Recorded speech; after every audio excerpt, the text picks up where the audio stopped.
tokutana tobeti maboko makasi.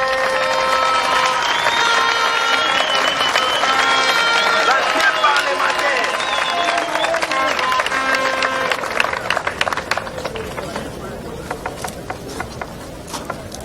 IDPS viva! Viva! IDPS viva! Viva! Etienne Tshisekedi, héros national viva! Viva! Bapesi bino mbongo. Bapesi bino mbongo. Tolobi boye. En attendant, secrétaire général Nabiso Jean-Marc Akoma Ao. Parce que aza bloqué na réunion moko munene. Réunion wana président Nabiso Félix Tshisekedi alingaka participer. Mais lokola président aza na mboka te, soki président aza te, mutu asalaka intérim na eza secrétaire général. Eza boye te? Eza boye te? Yango akei korepresente président na biso na kati ya masolo wana. Oyokani malamu? Awa tokoyebisa bino boye. Boyoki bato baza koakize IDPS et IDPS va corrompre bangona 3 millions de dollars. Est-ce que bino valeur na bino eza 3 millions de dollars? Denge tozali place oyo. Tokotikala jamais kotrahir mémoire ya Etienne Tshisekedi. Eza boye te? Eza boye te? Pona IDPS ebunga nango. Mais Nzambe oyo toza kobondela a confondre bato ebele. Eza boye te? Biso tozwi décision ya kokende na maponomi oyo avec ou sans machine à voter. Eza boye te? Eza boye te? Est-ce que bino boboyi décision wana? Bosepeli na yango? Bo manifester na kotombola maboko. IDPS viva! Viva! Biso tozalaka toujours na longueur d'avance ya komona makambo ezosala na mboka na biso. Ce n'est pas pour rien babengaka biso la fille aînée de l'opposition. Biso soki tolobi likambo, il faut bato baya quand même kotuna biso par respect. Parce que tosalaka ba proposition ya mabe te. Bao tozaki na bango na 2015 tango mokonzi na biso Etienne Tshisekedi pe à son âme a proposaki nzela ya dialogue ezalaki mpona kocontourne makambo oyo tomonaki awa le 19 et le 20 septembre 2016 parce que papa Tshisekedi asamonaki musika ke maponomi ekosalema nango te. Il faut tovanda na mesa tosolola mpona koevite bain de sang po bato bakufa te. Mais fort malheureusement bato ebele olie batu na biso bapreferaki kokota na nzela ya media mpona kodresse population contre IDPS na mokonzi na yango. IDPS viva! IDPS viva! Mais ndenge balobaka na lopoto la vérité est têtue. Tozalaki rattrapé le 19 et le 20 septembre oyo seni alingaki koconvoquer corps électoral asalelaki yango te, bato babimaki na balabala, bato bakufaki ebele. Nyonso wana mpona nini? Kozanga koyoka maloba ya mukolo. IDPS viva! IDPS viva! Boyaki komona toke na dialogue avec un grand retard. Bato basi bakufi. Toyokani malamu? Oui. Malgré ndenge tokendeki dialogue, to constate que appliquer accord to signaki wana te. IDPS abimi lisusu alobi lokola Joseph Kabila appliquer accord te, il faut tosa la transition sans Joseph Kabila. Ayokelaki IDPS te. Ebele babengaki biso bato ya maboma. Bamususu balobi na munoko ya lopoto que c'est de l'utopie, c'est un rêve. IDPS viva! Pona nini tolevaki option wana? Tolingaki Joseph Kabila azala na transition wana te, à la tête du pays, parce que a co-influencé processus électoral. UDPS viva! Viva! La preuve en est que tango batu bayokeli biso te tokomi période ya kodéposer ba candidature, il a influencé la CENI, il a influencé les services de sécurité, empêché bandeko na biso oyo baza reconnu na kati ya accord na oyo etali décrispation politique comme ndeko Moïse Katumbi, ndeko Jean-Lucien Mbusa Nyamwisi, na bandeko mosusu ebele, na bandeko Frank Diongo, na bandeko Jomi Ndongala, aboyi bakota na mboka, aboyi ba libere bango. UDPS viva! Viva! Conséquence ya kosala makambo na Joseph Kabila na kati yango wana. Est-ce que makambo wana eza malamu? Eza malamu? Bomonaki mpe ndeko Jean-Pierre Mbemba oyo aza sénateur, oyo azaki vice-président na mboka oyo bampeshe ye, bainvalide ye na motema mabe. UDPS viva! Comment mutu adirijaki mboka comme vice-président mais boza koinvalide ye? Est-ce que eza malamu? Est-ce que eza malamu? Yango toboyaki tosala transition avec Joseph Kabila po tomonaki déjà que ba conséquence ekozala ebele. UDPS viva! Bomibetela maboko po bozaka na mayele ebele.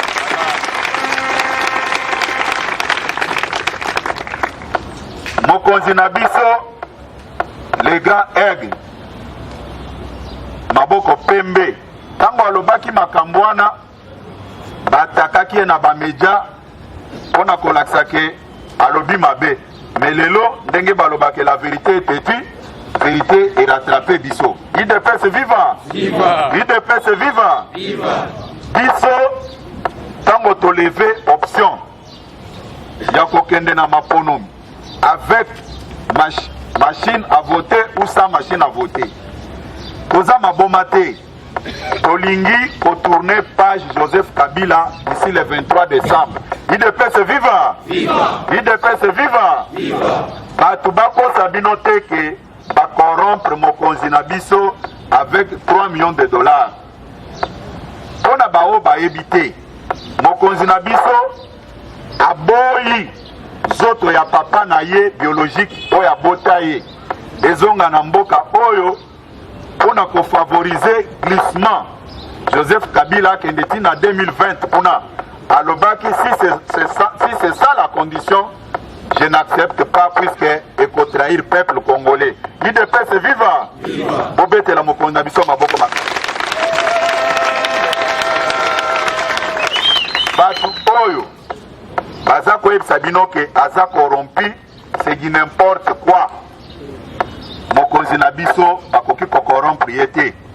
Soki ozwi montant ya 3 millions de dollars na poste ya premier ministre, 3 millions de dollars ezo représente nini na miso ya un premier ministre en fonction? Mais botala batu na niveau ya raisonnement na bango balobi ba corrompre avec 3 millions de dollars. Bakomi Coca-Cola bino UDPS na 3 millions de dollars. Bino bondimi yango? Bondimi yango?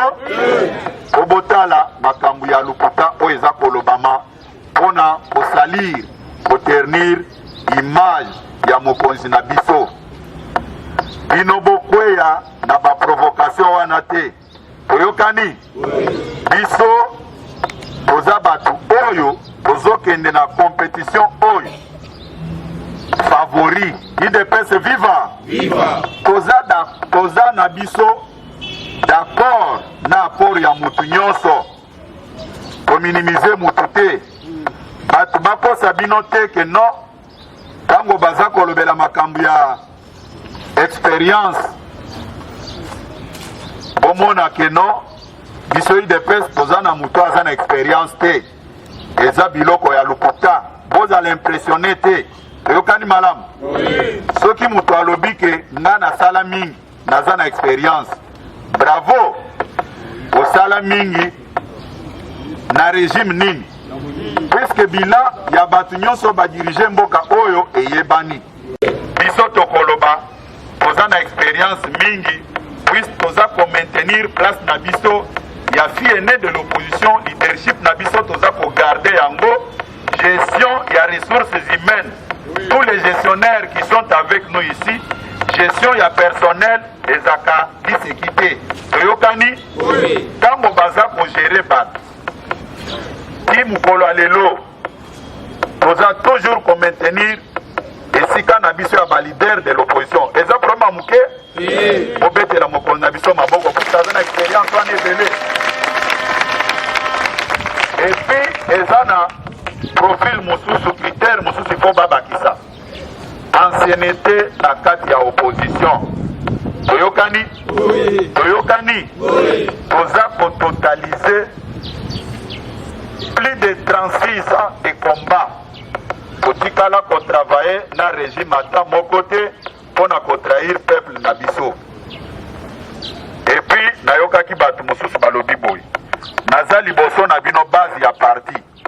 Bayebisinga ke ozoloba mingi oloba lisusu te. Bino bosepeli na lobaka lisusu te.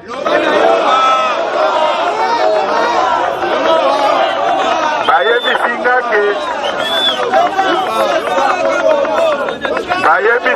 ke IDPS vivant. Bayebisinga ke base basepeli te na koloba oyo oza koloba. Yango bon, soki bolingi nalobaka bo manifesta ngo na kotombola maboko likolo.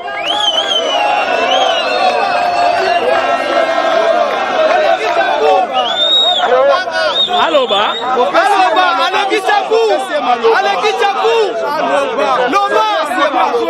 la communication, il est les leaders avec sa base. La communication.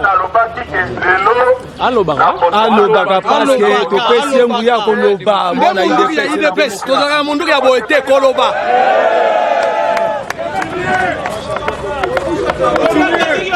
IDPS vivant. Bamususu balobi, yoza secrétaire général adjoint, okoki koloba lisusu te okanga munoko na yo.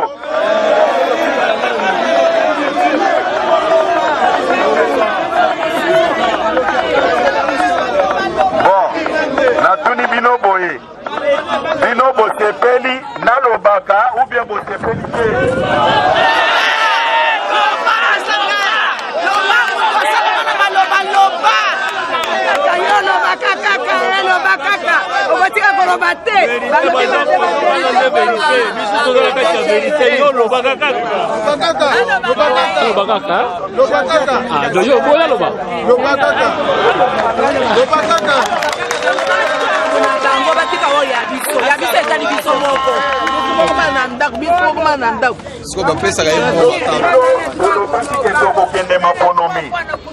Avec ou sa machine à voter, Tolobaki que il faut tout renforcer politique et la surveillance électorale. Lokola toza posana bande kona biso nyonso na kati ya opposition toyokana ki ete ndenge toza na mouvement na biso ya ba 7 leaders ya opposition baza ifil pembeni na biso tokoki kominimize mutu te toza na bango posa IDPS viva IDPS viva yango na stratégie na biso ya politique d'encerclement tolobaki ete toko se répartir ba tâche tokozwa Grand Équateur soki tozwi président Jean-Pierre Mbemba bino boza sir ke Shadari akoki ko gagner na Équateur akoki ko gagner ye yango tolobaki ke yo papa Jean-Pierre Mbemba tinda ba témoin na ebele na niveau ya Équateur toyokani malamu atindi ba témoin kuna toyebisi eke mukolo ya maponomi ba témoin na yo nyonso il faut ba memela biso 80% ya ba PV toyokani totali toyebisi président Adolphe Mozito Boy na président Freddy Matungulu tolobi bino bangwash bo déployer bo kende kuna na Bandundu Grand Bandundu bo déployer ba témoin na bino nyonso bino boza sir ke Ramazani Shadari akoki kobattre président Muzito na bano.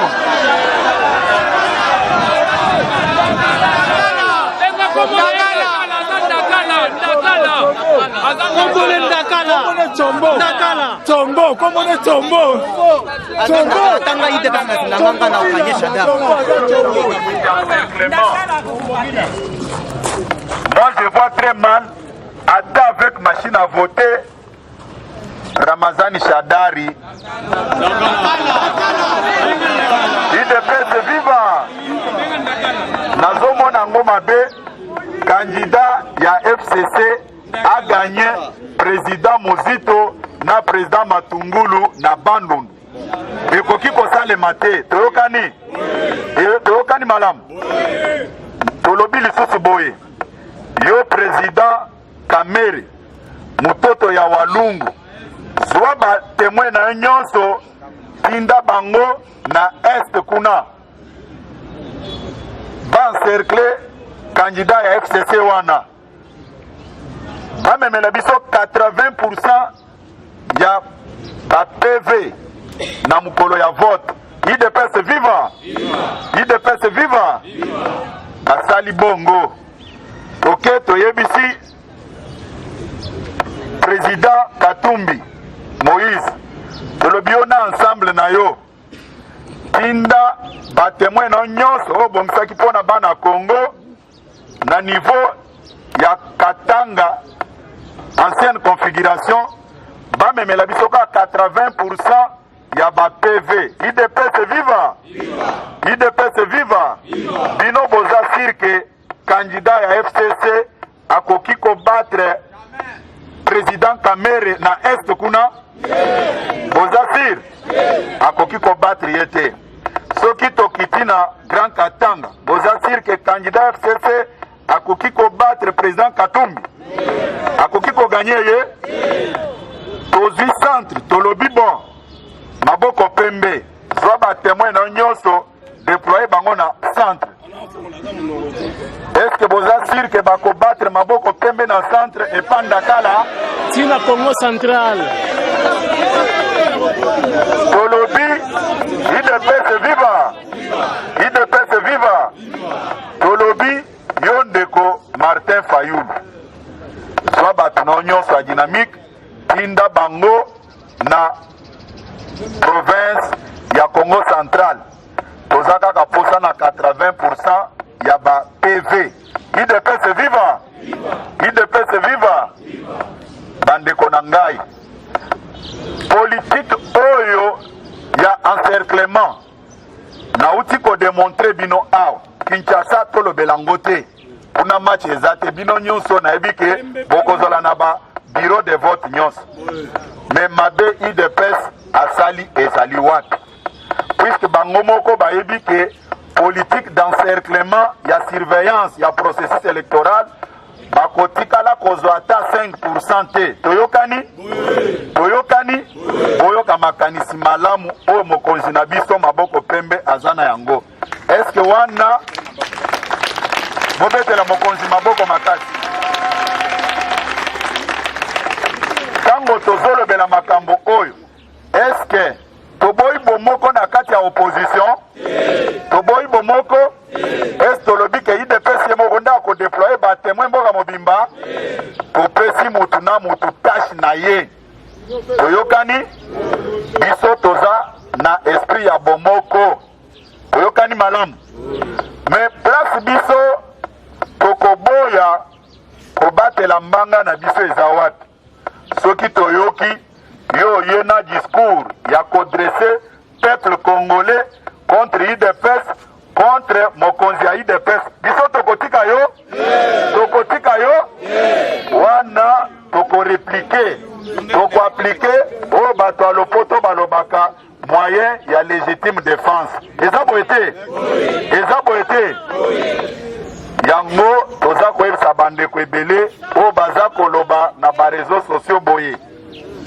IDPS totikala koboya unité te. Toza ba esclave ya unité. IDPS totikala kotrahir bato biso tozwi na bango engagement te toyokani malamu bomonaki awa après 5 ans bato ya majorité bayebisaki biso boye soki bolashe ndeko Moïse Katumbi biso topesi bino primature IDPS viva balingaki babimisa biso ba ingrat toyebisaki bango boye tokoki kolashe allié na biso te puisque tosi toyokanaki ke ezala butu ezala moi tokozala esika moko mpona nini lelo boza koyebisa biso tolashe ye mokonzi na biso alobaki soki wana nde condition bovanda na bino na poste wana IDPS viva bobetela mokonzi na biso Félix Tshisekedi maboko makasi aza moto oyo aza honore parole na ye toyoki bato mosusu baza kobanga balobi soki todésigné comme candidat commun en tout cas IDPS akosaproprie ye biso tolobaki boye depuis le 7 août oyo adéposaki candidature na ye na présidence de la République il a cessé d'être propriété ya IDPS ye moko akomi patrimoine national yango toza koyebisa bakongole nyonso basaproprie maboko pembe Félix Tshisekedi aza candidat na bango basalela ye propagande batikela bato ya IDPS bango moko te IDPS viva IDPS viva biso tokoki jamais koremettre en cause apport ya moko na moko na bitumba oyo yango toza koyebisa bandeko na biso boye base méfier na IDPS te IDPS a toujours milité pour l'unité de l'opposition yango bomonaki dernier combat ya Etienne Tshisekedi avant akufa a militaki pour l'unité de l'opposition yango nde rassemblement esalemaki abengaki ba opposant nyonso asangisaki bango na Belgique asali oyo tobengi rassemblement et puis po botala comment est-ce que papa Tshisekedi azaki mutu ya nzambe amener combat na ye avec l'inspiration divine bao bayebi ndenge papa Tshisekedi abanda bitumba na ye première sortie officielle na ye asalaka ngo na Pongabi IDPS viva IDPS viva et dernière sortie na ye politique asalele yango pe kaka place moko na prolongement au tozobenga boulevard triomphal eza na zone moko wana IDPS viva c'est pour vous dire que makambo nyonso président Tshisekedi asalaki abando salango avec l'aide de Dieu toyokani malamu boyokaki awa bafaire circuler na ba réseaux sociaux que IDPS balobi makambo ya candidature commune ou bien candidature unique c'est une vaste blague balobi nga ndeko na bino moto nalobaki likambo wana me batikala kolekisa élément sonore moko te o naza koloba or ndenge balobaka ke il n'y a pas un crime parfait bamontaki biloko wana mpona kodiscrédite mokonzi na biso maboko pembe Félix Tshisekedi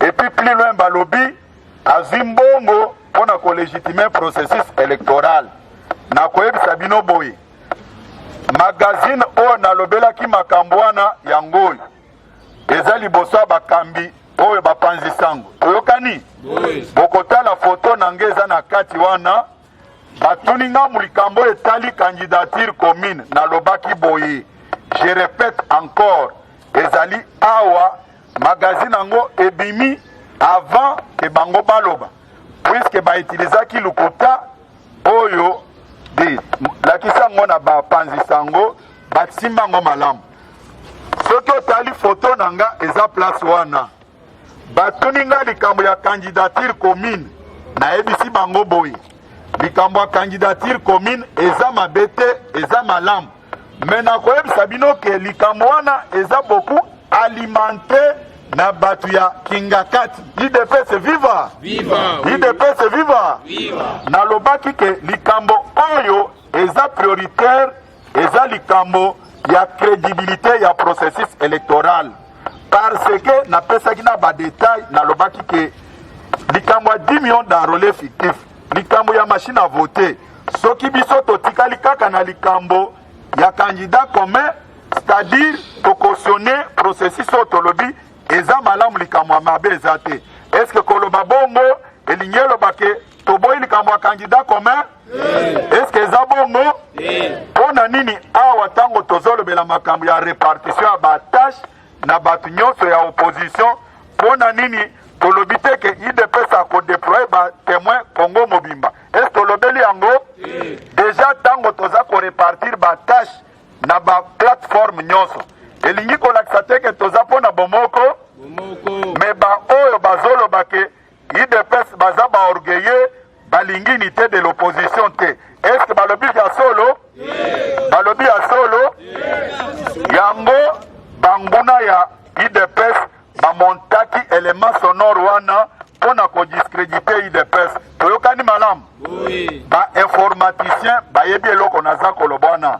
Eza na logiciel oyo okokota texte na kati oprogramme na son na style même yako oyo bakolobela, bakoimite voix soki ya mundele, soki ya belge, soki français, bakobimisango balobi ke euti place Songolo Pakala.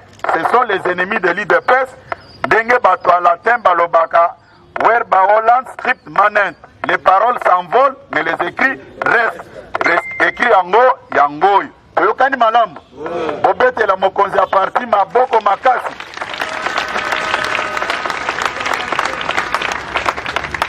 Yango nakosenga bino bozala vigilant, botombe na ba piège te. Lelo ba service de renseignement baza ko boutike ba biloko, baza ko bwaka pona ko diviser opposition. Toyokani? Bolanda makamu nyonso ya provocation wana te. Mokonzi na biso azosenga biso tolérance. Toyokani malamu? Toyokani malamu? Boyokaki baza lelo kofuta na ba journaliste mususu pona problème ya libumu.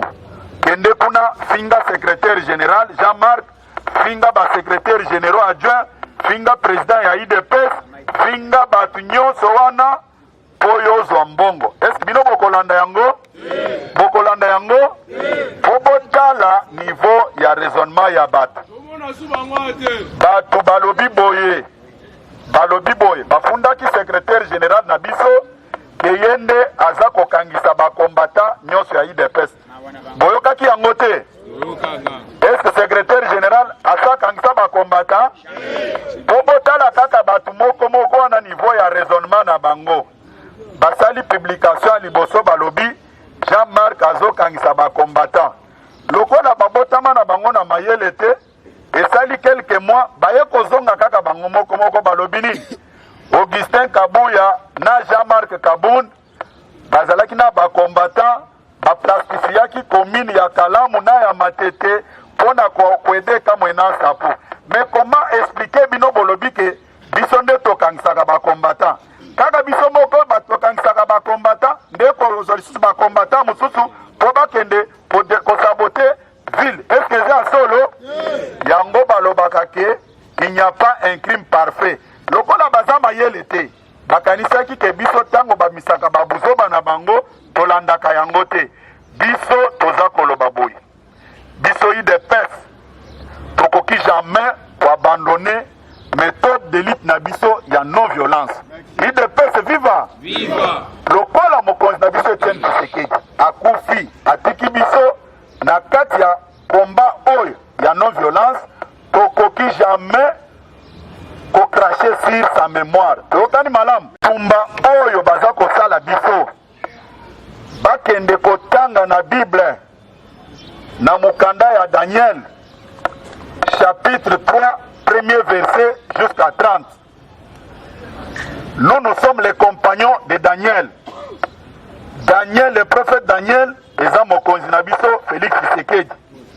Biso ba compagnon na ye Meshach, Shadrach, Abednego, batoyo babundisaki injustement, bato baboyaki kosagenue et pas liboso ya banzambe ya bapaya. Bato bakanisaki ke biso na secrétaire général na biso tokosagenue liboso ya bambongo na bango po basakana na UDPS. Biso tokoki kosala yango te. Bakroyant eloba nzambe bayebi ke tango babwakaki Meshach, Shadrach na Abednego na kati ya fournaise d'Ardan bazikaki te. Nzambe azalaki na bango. Bakobundisa biso mingi, bakoganye biso te. Bakoganye biso te. Yondo Saka Nzambe aza na biso. ya barabara shikere Bakoki jamais koganye biso. Biso tozomene komba na biso na motema moko, totikalaka kotrahir peuple congolais te. Tokotikala jamais kotrahir mémoire Etienne Tshisekedi. Nayebisaki bango boye période oyo eza période ya Félix Tshisekedi, eza période na ye. Nzambe atikala kotelemisa bato mibale na age moko te. Bato bayebi histoire biblique bakoyebisa bino ke na age nyonso Nzambe abando telemisa motu moko. Tango Nzambe alingaki azikisa Sodome na Gomorrhe, avisaki rien que Lot, en dehors ya Lot ayebisaki motu mosusu te. UDPS viva. Tango Nzambe alingaki aboma mokili oyo na mbula, asololaki na Noé, asololaki na bato mosusu te. UDPS viva. UDPS viva. Biso toza bana ya Nzambe. Moto akanisa te akoki koefase komba ya UDPS parce que azali soki ndenge nini. UDPS eza parti politique oyo esalami oyo eza fondé sur base du sang. Toyokani malamu. Bato ebele bakufa na kati ya komba oyo. Soki biso totelemaka liboso na bino toza koloba boza koyokela biso, eza te ke puisque toza plus intelligent ke bino nyonso. Nzambe oyo asala mokili oyo na mabele, lola na mabele, ayebaka nini akotia na munoko na biso po tosololaka na bino. UDPS viva. UDPS viva. Tolimbisa bato nyonso oyo basingaki la veuve Mama Marthe. Bolimbisa bango. UDPS viva. UDPS viva.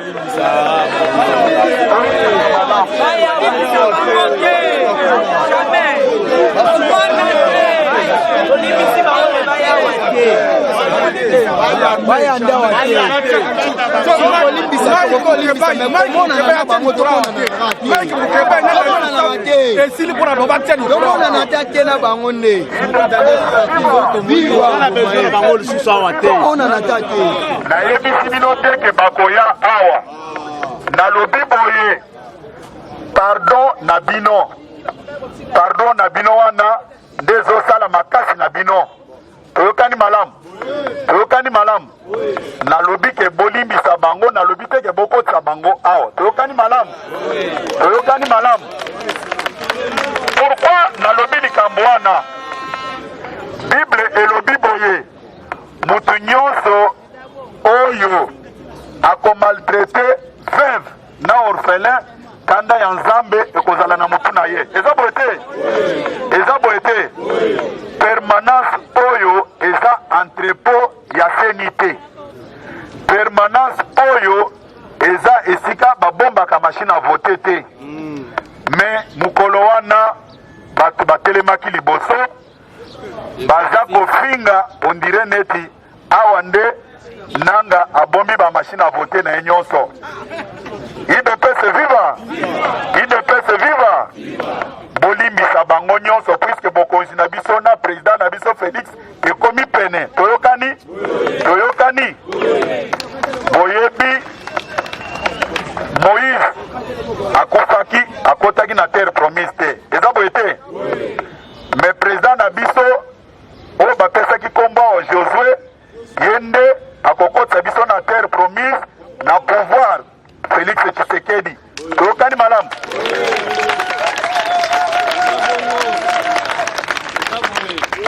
moto akosa bino te ke tozwi mbongo nde yango tondimi kokende na élection avec osa machine à voter eza bongo te nakanisi toyebisi bino makambo en attendant arrivé à secrétaire général puisque akoya kaka nakobenga ndeko na biso mpona oyo bayebi ete aza secrétaire général adjoint aza pe candidat na lukunga bana lukunga oyo bazali awa bayeba ke aza candidat il faut kopesa ye bavoi na bino ndeko docteur eteli telema babetelo maboko nite parmi bato oyo IDPS viva longola chapeau bamona yo balobi il faut bamona longola chapeau général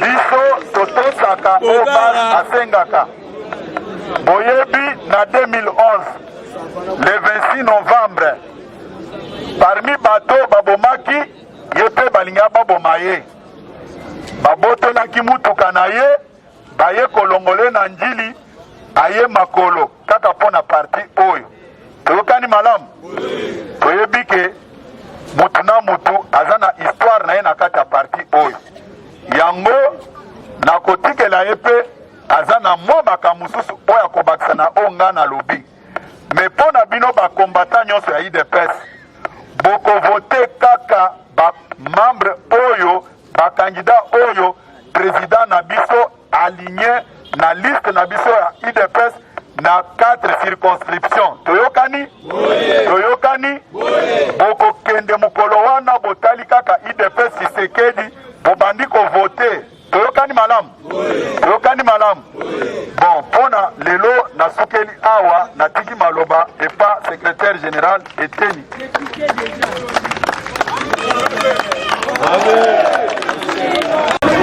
UDPS viva! Viva! UDPS viva! Viva! UDPS viva! Eli mingi na ndenge tokutani lelo nakanisa mikolo oyo nayaka wa mingi te mpona naza na kati ya base nazolendisa bango nakomatisa moral na bango nakoyebisa bango makambo polele neti boyebi UDPS epandana mokili mobimba Kinshasa mobimba babase mosusu na découvrir côté ya frontière ya bakongo kuna koleka mitendi oyo baza na confiance na UDPS ti lelo bazotuna nga bamituna oyo ndenge collègue nanga uti koyebisa bino awa makambo ya bamachine à voter makambo ya corruption oyo bapesi biso soki bapesaki biso yango nazopesa bango baexplication ya polele alors nakanisa mingi na biso nde tozali awa toyebani secrétaire général adjoint a présenté ngai awa nakanisa naza moto ya sika te mais soki nazomona na awa te eza mpo na campagne bayina te mais nakomisa déjà bainformation ya président Félix na kati ya base na kati ya Kinshasa ozoyeba awa toyaki kotika motu na mokili oyo te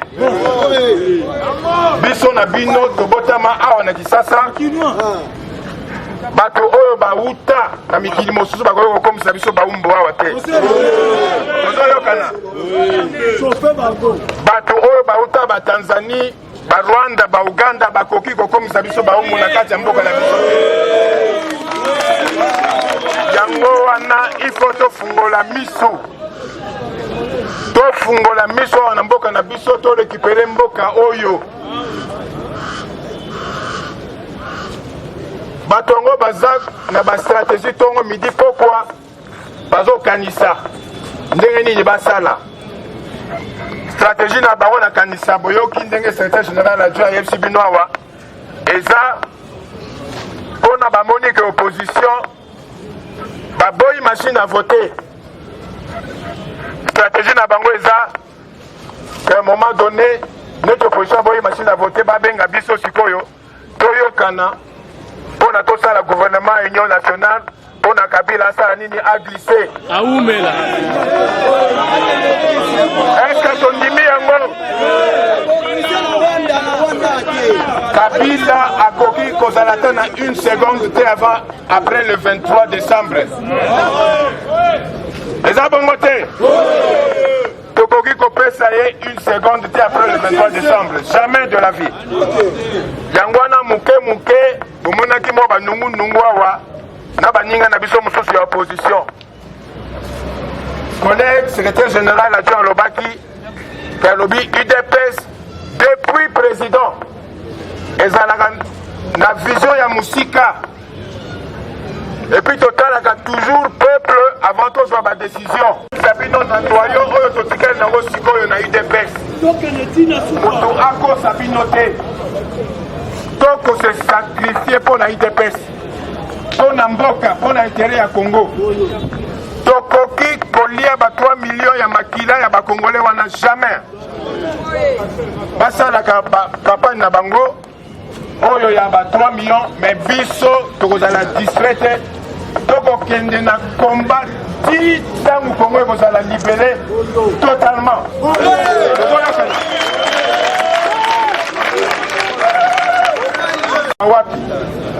biso peuple congolais il faut tozwa mabele na biso eza boye te bobangi ezala na miso te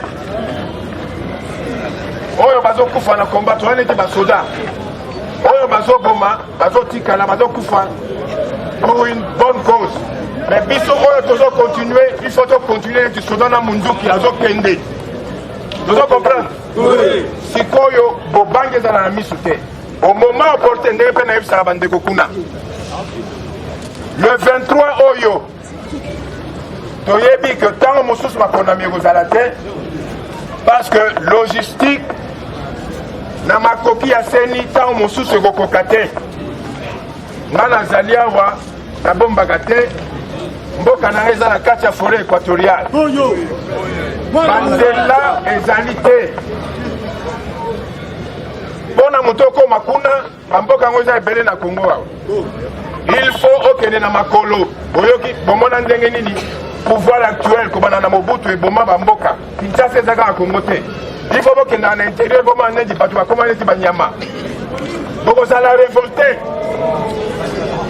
UDPS viva tozoyokala kuna bokozala révolté na intérieur ya mboka oyo ke bilamba oyo tozolata wata mosusu kuna emonanaka te basucre bamungwa bakelasi eza lisusu te c'est révoltant yango wana encourageaka nga personnellement nabunda bitumba oyo mpona Congo ezala libéré période oyo toza kotraverse eza période moko très sensible olie bayelaka bino na basango ya lokuta pour reprendre activité na biso comme à l'époque tokani chaque samedi matinée politique ezali awa tokani lokola secrétaire général na biso asilisi réunion na ye noki te tobanzi ke samedi akoya kosala biso restitution ya makambo nyonso oyo akokutana nango kuna tokani malamu samedi bino nyonso bozala awa tokani malamu bomibetela maboko makasi bozonga na kimia ya kolonzambe. Voilà, chers internautes, matinée politique, Zalaki, Lelo Awa. Voilà, désormais, chaque samedi, matinée politique et Zongi, Baroyo Baebaki, programme de matinée politique. Matinée politique, il y a UDPS et Zongi chaque samedi. Ceux qui ont à Kinshasa, ne ratez pas, à partir de 15h, au Beti, moi tout, il commence à Viongolo. Osalimo viongolo oyo bakoto yo na limité oyo kopese la oyo ka communication parce que depuis matinée ici là ba combattant ba comme koyoka yoka makama balabala ba réseaux sociaux bah, les ont dit, oui, bah, on inventé. Mais cette fois-ci, plus jamais ne sera comme avant. Et vous allez sur Balabala, chaque samedi, combattante, Mwana Mboka, Congolais, Nyoso, Mukongo, Muswahili, Mundibu, Sokinani, ata bato ya mbanza Congo yaka na yo yoka information ya mboka awa chaque samedi na 11e donc la limité et ce qui peut oyer ko bosa témoin $1 na yo utie na pant oyer ko bakisa pona effort pona campagne ya fachi voilà mwana mboka ko bakisa ni koto yo biso ni to lo baka ke no masole zongi mona te boyola na masole zongi donc chaque samedi to banokutana wawa tokotikela bango susu tante po tomemi bango déjà na niveau likolo na miniti onde baza wana baza kidiba yango moni tozawa wawa donc IDPS bana miki et vous savez na idée yango matinée donc chaque samedi donc idéologie ne zongi boya en tout cas bina fini OK bon ngana ngina bakisa boye OK allez-y je pense que to zongi si samedi mulunge chaque samedi mulunge ana kacha permanence samedi show pona to boya koyoka yoka misika ba réseaux sociaux makamba lokuta na ba presse na bango lokuta alors biso tout bandoko ba vérité ya politique awa na kati ya permanence na biso alors kitoko biso tout samedi to kutana wa OK matinée politique ezongi chaque samedi d'impression na yo bon ndeko na ngai ni justement na pesa information pour na ba congolais na ba yebango radar ne eza boye ya monde entier eza coupé d'information bomo na ba TV na ba nini ana bazwa ngona sima na retard d'information kuwe ya premièrement na IDPS parce que mutasimi diplomatie ya Congo mobimba eza fati o bino mo boye binde ona biso Félix Tshisekedi o congolais mobimba apesi mutema po aza maboko pembe ya ngwana to ebisi bino boye soko lingo e ba information na kushi nyonso tu na mbete o kabila lalaka na se ya mbetu na ye ozo ba information nyonso tu koma kaka boye na permanence ya IDPS na temple ya démocratie à chaque samedi oyeka na 14h au komi na yo vandi ozwa toute l'information aux informations assez mettre à Kabila aussi mettre à Trump aux informations parce que Félix ne mutasimi diplomatie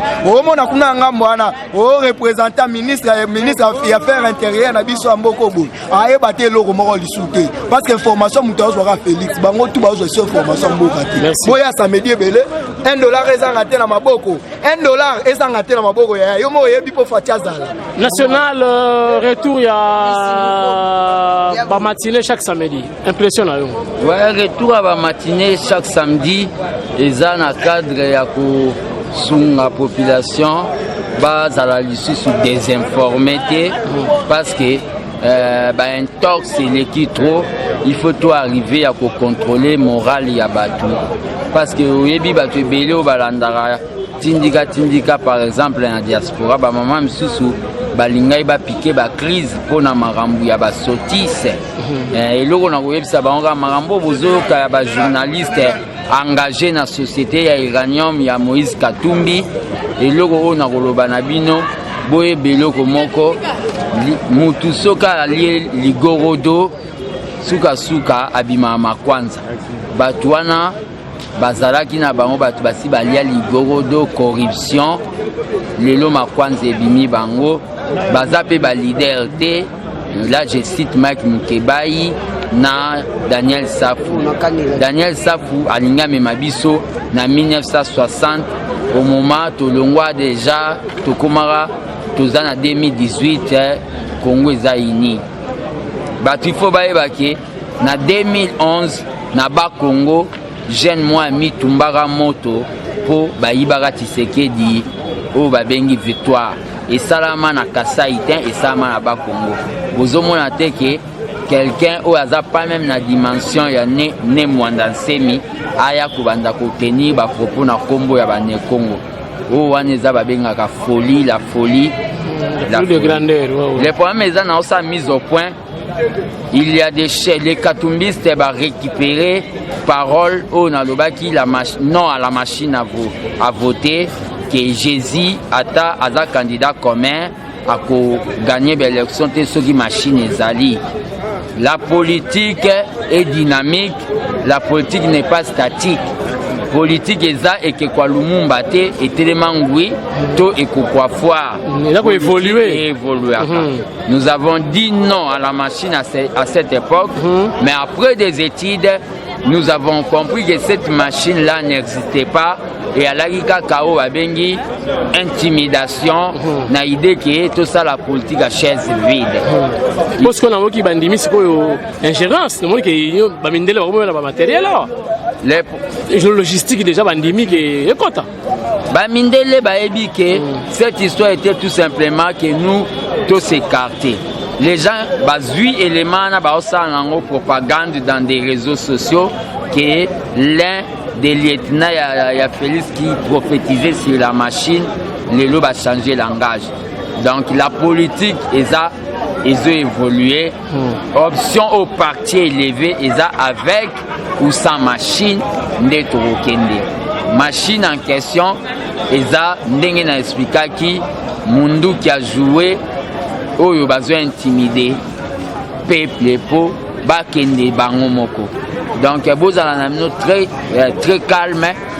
L'IDPS est là pour vous et l'IDPS ne va pas vous trahir. Donc message nanga ezala que l'IDPS restera le parti donc guide. Dans quelques jours, vous verrez bateau balobi non en machine. Ils vont rejoindre Bino. Bako rejoindre Biso. Non, qui va comment négocier dans la course. Ouais, Biso peut to kolobaka kao suivez les guides. L'histoire nous donnera raison donc. Mutumoko tozo sambela akufate kobomona ndenge fati akokoma mokonzi. Voilà, merci beaucoup Tindika tosilisi odaki moko national fils mukoko lelo yemo pa comme journaliste do Tindika na nga mukete nga moko pe internet na numéro 1 na landaka yeso ka vidéo atindaka na pananga ngabe Nathalie ngabia OK. C'est la complémentarité, on est ensemble, on est famille. On a moko na kopesa l'information ya IDPS pour IDPS da Gaia ya ko nzoko. So ba pesi yoye au piquer crise au coup fin zokatikali. Ouais, les problèmes exacts tozana ba papi na kosa musala ya communication. On a lancé chaîne Congo Éveil Peuple TV na idée topé sa information mais toutefois tokoki toujours kopé sa information na tindika po to banda na ye bao bayebi bao pe bayebi te baluka koyeba. Merci beaucoup. Voilà. Et si les loboy awa tukutani prochainement. Bye bye, ciao.